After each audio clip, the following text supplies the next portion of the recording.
کیا آج آپ مسیح کے پاس آئیں گے یا انتظار کریں گے؟ مسیح اس بڑے سفید تخت پر بچھانے اور راستے سے عدالت کرنے والا ہے۔ حالانکہ خداوند نے یہاں عدالت کے ساتھ مداخلت کی، لیکن زبور کا عنوان ہے تم ہلاک نہ ہوگے۔ جی میں چاہوں گا کہ اس عنوان کے حوالے سے کچھ بات کی جائے۔ دیکھیں، اچھی بات ہے کہ جس زبور میں شریروں کی ہلاکت کا تذکرہ ہے وہ ایمانداروں کی ضمانت کی بات کرتا ہے، اور میں کہوں گا کہ یہی انجیل ہے۔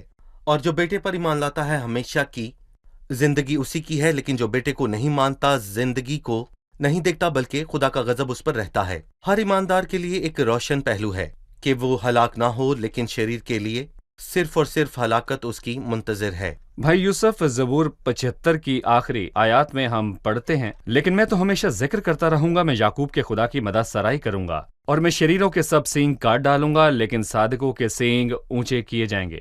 آپ اس میں خدا کے عدل کی مداخلت کے حوالے سے کیا دیکھتے ہیں؟ عدالت، دراصل ہم 4 اور 5 آیت میں 2 مرتبہ سینگ کا تذکرہ سنتے ہیں، اور لکھا ہے میں نے مغروروں سے کہا کہ غرور نہ کرو، اور شریروں سے کہا کہ سینگ اونچا نہ کرو۔ سینگ طاقت اور وقار کی علامت ہے، یہاں تک کہ لفظ تاج بھی میں کہوں گا اسی سے نکلتا ہے۔ پرانے زمانے کے بادشاہ تاج تو نہ پہنتے تھے، لیکن وہ ایک سینگ کو پہنا کرتے تھے، اسی لیے سکندر کو 2 سینگوں والا کہا جاتا ہے۔ بہرحال سینگ طاقت اور وقار کو ظاہر کرتا ہے۔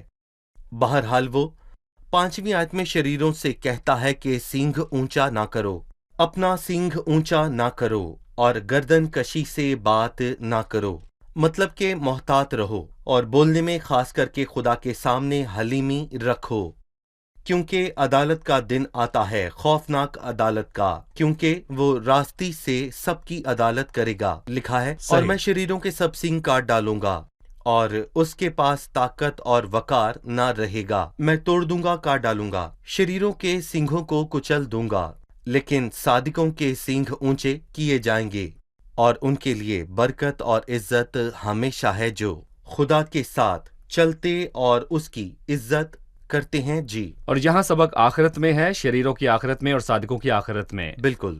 آئیے چلتے ہیں زبور 76 کی طرف، جس کا عنوان ہے میر مغنی کے لیے تاردار سازوں کے ساتھ آصف کا مزمور۔ خداوند یہودا میں مشہور ہے، اس کا نام اسرائیل میں بزرگ ہے۔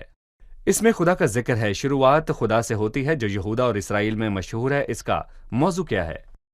موضوع ہے خدا عدالت کے واسطے اٹھتا ہے، اور وہ اپنے لوگوں کو ذلیل کرنے والوں کی عدالت کرے گا۔ اور پھر 10 آیت میں ایک شاندار بات ہے، لکھا ہے بے شک انسان کا غضب تیری ستائش کا باعث ہوگا۔ اور جب تک انسان کا غضب خدا کی مرضی کو پورا کرتا ہے، خدا اس کی اجازت دیتا ہے، لیکن اس کے علاوہ وہ غضب اور غصے کو روک دیتا ہے، جس کا مطلب کہ شریر کچھ کرنے کی خواہش کرتا ہے، مثلاً مصلوب ہونے والوں کی لاشیں اتاری جائیں، اور یہ خدا کا منصوبہ تھا، لیکن میں کہوں گا کہ استثنا 21 کی نبوت کا پورا ہونا بھی لازمی تھا۔ لیکن جب انہوں نے کہا کہ پہلے اور دوسرے مصلوب شخص کی اور مسیح کی ٹانگیں توڑ دی جائیں، تو مسیح کی ٹانگیں توڑی نہ گئیں، کیونکہ یہ مسیح کے کلام کے خلاف تھا، کیونکہ خدا تمام باتوں پر اختیار رکھتا ہے، وہ کچھ باتوں کی اجازت دیتا ہے اور کچھ کی نہیں دیتا، تاکہ انسان کا غضب تیری ستائش کا باعث ہو، اور خدا شریروں کے غضب سے اپنی مرضی کی تکمیل کرواتا ہے۔ وہ شریر اور غضب کو اپنے نام کے جلال کے لیے استعمال کرتا ہے۔ صحیح، اور باقی کے غضب کو مٹا ڈالتا ہے۔ 7 آیت میں خدا سے بات کی گئی ہے، لکھا ہے فقط تجھ ہی سے ڈرنا چاہیے، اور تیرے قہر کے وقت کون تیرے حضور کھڑا رہ سکتا ہے۔ بھائی یوسف، آپ اس میں کیا دیکھتے ہیں خدا کے خوف اور بڑے غضب کے معاملے میں؟ ہم نے پہلے کہا اس زبور کا موضوع خدا کا عدالت کے واسطے آنا ہے، اور وہ لوگوں کو یہ مشورہ دے رہا ہے کہ خدا کو پہچانے، کیونکہ زندہ خدا کے ہاتھ میں پڑنا بہت ہی ہولناک بات ہے۔ فقط تجھی سے ڈرنا چاہیے، اور تیرے قہر کے وقت کون تیرے حضور کھڑا رہ سکتا ہے۔ شریر کیسے کھڑے ہوں گے؟ اور میں کہوں گا پہلا زبور جس پر ہم نے غور کیا، لکھا ہے شریر عدالت میں قائم نہ رہیں گے، وہ عدالت کرنے والے خدا کے سامنے کھڑے نہیں رہ سکتے۔ جب ایک ہاتھ ظاہر ہوا اور بادشاہ کے محل کی دیوار پر لکھنے لگا، خود بادشاہ کے اوسان خطا ہو گئے اور اس کے گھٹنے آپس میں بجنے لگے، گویا وہ برداشت نہ کر سکا فقط ایک لکھنے والے ہاتھ ہی کو، تو کوئی اس کو کیسے برداشت کر سکتا ہے جس کے سامنے سے زمین اور آسمان بھاگ گئے اور انہیں کہیں جگہ نہ ملی۔ اور یہاں پر وہ لوگوں کو خبردار کرتا ہے جنہیں لگتا ہے کہ خدا دیکھتا نہیں ہے، وہ ہر چیز کو دیکھتا ہے اور وہ عدالت کرے گا، اور لکھا ہے کہ تیرے قہر کے وقت کون تیرے حضور کھڑا رہ سکتا ہے۔ بے شک لوگ بادشاہوں اور حکمرانوں کے خلاف غضب میں آئے اور وہ ان کے غضب بالکل، کے خدا کا سامنے غضب۔ کیسے ٹھہر پائے گا، خدا کا غضب۔ ہم ایک وقفہ لیں گے اور پھر واپس آ کر زبور 77 کے مطالعے میں آگے بڑھیں گے۔ ناظرین، ملتے ہیں ایک چھوٹے سے وقفے کے بعد، ہمارے ساتھ رہیے۔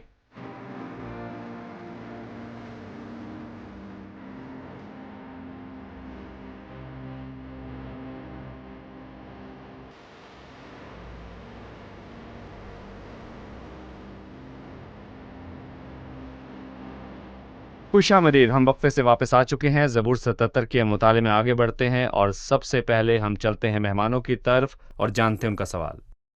10ویں آیت میں ہم پڑھتے ہیں، پھر میں نے کہا یہ میری ہی کمزوری ہے، میں تو حق تعالیٰ کی قدرت کے زمانے کو یاد کروں گا۔ اس آیت کا مطلب کیا ہے؟ زبور 77 کی 10ویں آیت، بھائی یوسف، اس کا مفہوم کیا ہے؟ اگر ہم زبور کے پہلے حصے کو دیکھیں تو ہم دیکھیں گے کہ وہ الجھن میں ہے۔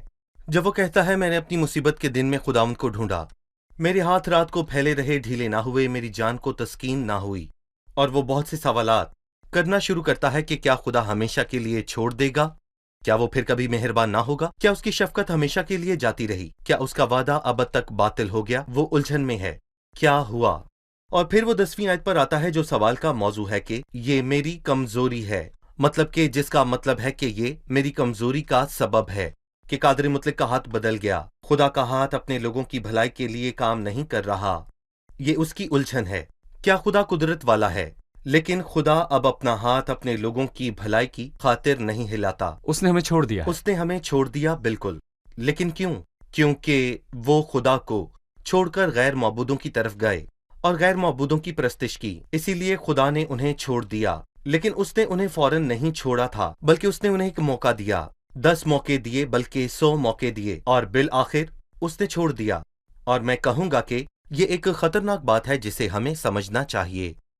جب وہ کہتا ہے یا تو اس کی مہربانی اور تحمل اور صبر کی دولت کو ناچیز جانتا ہے اور نہیں سمجھتا کہ خدا کی مہربانی تجھ کو توبہ کی طرف مائل کرتی ہے، بجائے فوراً یہ کہنا کہ یہ میری کمزوری ہے، میں تو حق تعالیٰ کی قدرت کے زمانے کو یاد کروں گا۔ آئیں خود کو جانچے، خیال کر کہ تو کہاں سے گرا ہے اور توبہ کر۔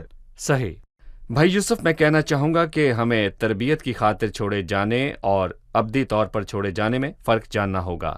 میرا نہیں خیال کہ خدا نے کسی بھی دور میں ایماندار کو ہمیشہ کے لیے چھوڑا نہیں۔ ہو۔ وہ انہیں غیر قوموں کے ہاتھ میں دے سکتا ہے، غیر قوموں کے ظالموں کے دور میں، لیکن وہ اس کے پھینکے جانے کے حساب میں رکھتا ہے اور اسے پھر بحال کرتا ہے۔ اور وہ یہاں 13ویں آیت میں خدا کے متعلق کہنا شروع کرتا ہے، اے خدا تیری راہ مقدس میں ہے۔ کون سا دیوتا خدا کی مانند بڑا ہے؟ اس سے کیا مراد ہے کہ تیری راہ مقدس میں ہے؟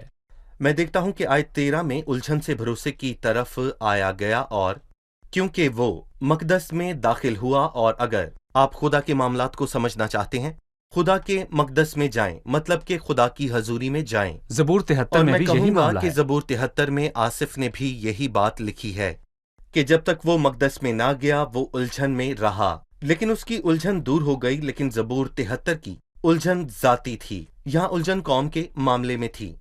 وہ اس الجھن کو لے کر مقدس میں گیا، اس کا دل روشن ہوا اور کہنے لگا کہ اب میں سمجھا، اے خدا تیری راہ مقدس میں ہے۔ اور خدا سے شکایت کرنے کی بجائے کہ تیری قدرت کہاں ہے، اور یہ کہا کون سا دیوتا خدا کی مانند بڑا ہے۔ اسے یاد تھا کہ خدا نے قدیم دنوں میں اس کی قوم کے واسطے صحیح۔ کیا کیا، اور وہ 14ویں آیت میں کہنے لگا، تو وہ خدا ہے جو عجیب کام کرتا ہے، تو نے قوموں کے درمیان اپنی قدرت ظاہر کی، تو نے اپنے ہی بازو سے اپنی قوم بنی یعقوب اور بنی یوسف کو فدیہ دے کر چھڑایا ہے۔ اے خدا، سمندروں نے تجھے دیکھا، سمندر تجھے دیکھ کر ڈر گئے، گہراؤ بھی کانپ اٹھے، بدلیوں نے پانی برسایا، افلاک سے آواز آئی، تیرے تیر بھی چاروں طرف چلے، بگولے میں تیرے رات کی آواز تھی، برق نے جہان کو روشن کر دیا، زمین لرزی اور کانپی، تیری راہ سمندر میں ہے، تیرے راستے بڑے سمندروں میں ہیں، اور تیرے نقش قدم نامعلوم ہیں۔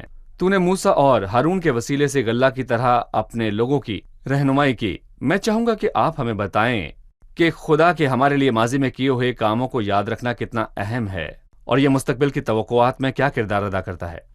ہم جداؤن کی زندگی کو دیکھتے ہیں، وہ ایمان کا بڑا سورما ہے۔ جب خدا نے اسے کہا اے زبردست سورما، خداون تیرے ساتھ ہے، اس نے اسے فوراً جواب دیا، لگتا ہے جب میں کے حوض میں اناج کو پھٹک رہا تھا تو وہی سوچ رہا تھا جو قضا 6 میں لکھا ہے کہ اگر خداوند ہی ہمارے ساتھ ہے تو وہ سب عجیب کام کہاں گئے جن کا ذکر ہمارے باپ دادا ہم سے یوں کرتے تھے کہ کیا خداوند ہی ہمیں مصر سے نہیں نکال لایا؟ وہ سب عجائبات کہاں گئے؟ خدا کے ماضی کے کاموں کو یاد کرنا بہت ہی بھلا ہے، کیونکہ ان کو یاد کرنے سے ہمارے ایمان کو تقویت ملتی ہے۔ لیکن باوجود اس کے کہ جداؤن نے خدا کے کاموں کو یاد کیا، اس معاملے میں توبہ کی ضرورت تھی۔ اسی لیے اس سے پیشتر خدا جداؤن کو بھیجتا، اس نے ایک نبی کو بھیجا جس نے ان سے کہا، میں تم کو مصر سے نکال لایا، میں نے تم میں کام کیا اور تم سے کہا تم ان اموریوں کے دیوتاؤں سے جن کے ملک میں تم بستے ہو مت ڈرنا، لیکن تم نے میری آواز پر عمل نہ کیا۔ میں کہوں گا کہ خدا کے مقدس میں جا کر اس کے کاموں پر دھیان کرنا بہت ہی اچھی بات ہے۔ مقدس خدا کی رفاقت ہے، بالکل کوئی جسمانی نہیں، مقام شہر نہیں یروشلم ہے۔ نہیں، کیونکہ وہ ہمارے لیے بہت محترم ہے، لیکن اس سے مراد یہ نہیں، اس سے مراد خدا کی حضوری ہے۔ میں خدا کے مقدس میں جاتا ہوں، اس کی حضوری میں جاتا ہوں اور خدا کے تمام کاموں پر غور کرتا ہوں اور خود کو جانچتا اور پرکھتا ہوں، تب خدا مجھے جواب دیتا اور میری رہنمائی کرتا ہے۔ اور میں کہوں گا کہ آصف یہاں شکوے سے جو زبور کے شروع میں ہی اس نے کیا، اس سے نکل کر زبور کے آخر میں بھروسے کی طرف آیا۔ کسی شاعر نے کہا ہے، خوف کی وادیوں کے اندر ہم تجھے سجدہ کرتے ہیں، ہم تیری قدیم مہربانیوں کو یاد رکھتے ہیں جو لوٹ کر آتی ہیں۔ اور جس طرح وہ ماضی میں ہماری قوم، ہمارے والدین اور آباء و اجداد کے لیے تھا، وہ بھی ہمارے لیے ہے، وہ کبھی نہیں بدلتا۔ شکریہ بھائی یوسف، خداوند آپ کے ساتھ ہو۔ اب جانتے ہیں کہ مہمانوں نے آج کیا سیکھا۔ زبور 77 میں ہم دیکھتے ہیں کہ ایک مغنی ایک مشکل شروعات کرتا ہے، لیکن بعد ازاں جب وہ مقدس میں جاتا ہے تو اسے خداوند کے عجائبات یاد آتے ہیں، سو وہ خوش اور پر اطمینان ہوتا ہے۔ صحیح، جی، یہ بات بڑی مؤثر بات ہے کہ خدا سب چیزوں پر اختیار رکھتا ہے، یہاں تک کہ انسان کے غضب پر بھی، اور یہ تسلی بخش ہے۔ صحیح، جی آپ۔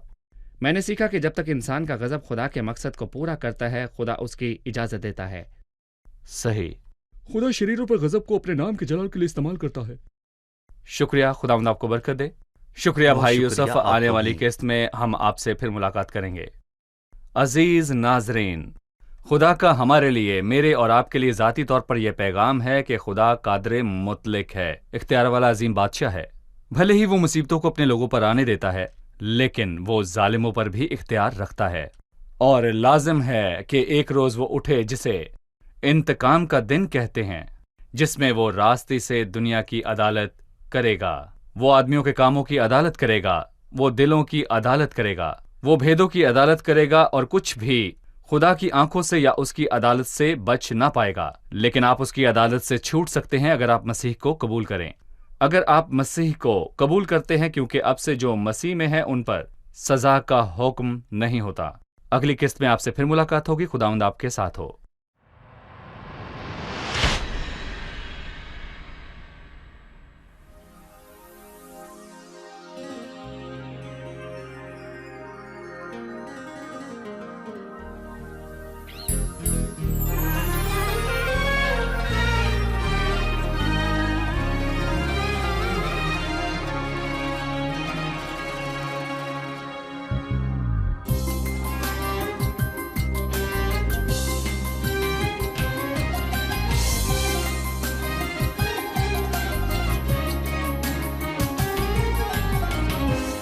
أبي ضللت حين تركت دفء الأماني في حضنك، بيتي هجرت طوعا وجهلا، وكنت أحيا في خيرك سعيا وراء الأهواء سرت، والشر كالنار المهلكة، وعندما اشتد بي عذابي قلت أعود ربي لك.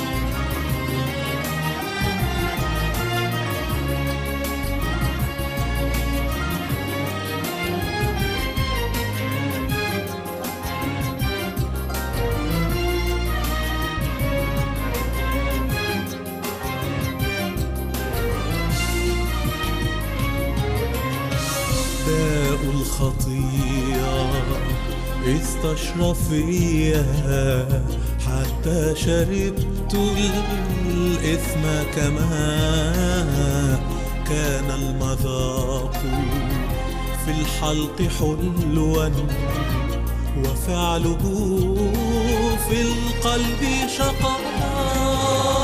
أدمنت شري حتى يئست، هل من شفاء بعد العمى؟ أنت رجائي، أنت شفائي من كل دائي، أنت الدواء.